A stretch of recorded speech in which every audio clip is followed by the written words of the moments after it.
कभी चाय की दुकान पर काम करने वाले हिंदी सिनेमा के बेहतरीन नेचुरल अभिनेताओं में से एक थे ओमपुरी, जिन्होंने न सिर्फ बॉलीवुड बल्कि हॉलीवुड की कई शानदार फिल्मों में काम किया था।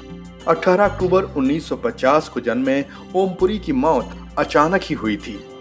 6 जनवरी 1917 को जब यह खबर मीडिया में फ्लैश हुई तो किसी को भरोसा नहीं हो रहा था कि दिल का दौरा पड़ने की वजह से ओमपुरी की मौत हो गई है।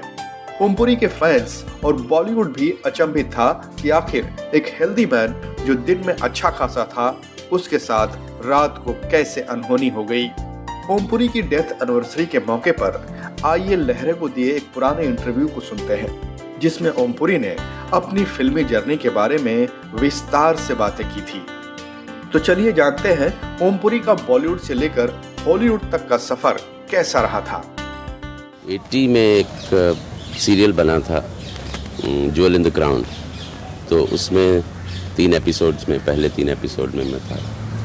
फिर मेरा ख्याल है 82 में गांधी बनी थी, तो रिचर्ड एटनबरा सॉ आक्रोश and he found me suitable for that particular character, तो वो किया। फिर एक कैनेडियन फिल्म की थी Sam and me in 89, it was a small budget film. The budget was about 2.5 million, which for them is very tiny budget. But then the big film was of course City of Joy. That was a big film. और उसके बाद अभी recently मैंने एक Canadian film की है, वो भी एक छोटे बजट की फिल्म, बर्निंग सीजन। तो मतलब कुछ 120 या 125 के आसपास जो फिल्में की हैं, तो उसमें अंग्रेज़ी फिल्में सिर्फ 4-5 ही है। Right from the script level, unlike हमारे यहाँ जहाँ स्क्रिप्ट पूरी मिलती ही नहीं कभी। ज़्यादातर हमारी जो फिल्में हैं आपको सीन्स मिलते हैं, और वो भी अगर 2 साल तक फिल्म चल रही है तो हो सकता है फिल्म में बदलाव आ जाए, उसकी कहानी ही बदल जाए, थिंग्स लाइक दैट। तो वहाँ पे वो पहले ही स्क्रिप्ट के 10 ड्राफ्ट बने, चाहे 12 बने। जैसे सिटी ऑफ जॉय के मेरा ख्याल है कुछ 8-10 ड्राफ्ट बने थे। हाँ, शुरू में मुझे लगा कि भाई पैट्रिक स्वेज़ी है, he is a huge star in the West, और कैसे होगा, I was a little nervous, but and I was also ready कि भाई हमें भी मतलब उनसे कम नहीं पड़ना है। तो in terms of working hard, मैं 20 दिन पहले से ही जैसे रिक्शा चलाना मुझे सीखना था कि भाई ट्रैफिक के बीच में ऐसा ना लगे कि नौसखिया है, लगना चाहिए कि भाई वो ही is a real rickshaw puller. तो उसकी पहले से 15-20 दिन पहले से प्रैक्टिस उसकी की, और बिल्कुल I was treating the rickshaw like a toy. तो पूरी तैयारी थी, और पैट्रिक के साथ काम करके बहुत मज़ा आया। उसने बिल्कुल कोई टेंट्रम्स नहीं, कुछ नहीं, जैसे हम थे वैसे वो।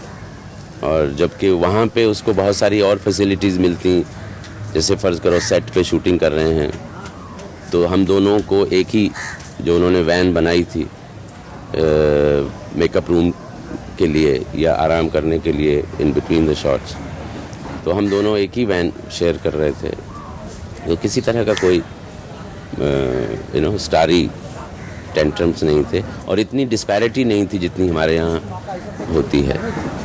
देखिए, उनके पास ये तो सही बात है, उनके पास हमारे से ज़्यादा सहूलतें हैं, ज़्यादा अच्छा इक्विपमेंट है, ज़्यादा प्रोफेशनलिज्म है उनमें। हमारे यहाँ थोड़ा भाईचारा भी चलता है कि भाई बच्चा है, अपना बच्चा है, तो इसको आप फिल्म में ले लीजिए, चाहे उसके पास ट्रेनिंग है या नहीं है।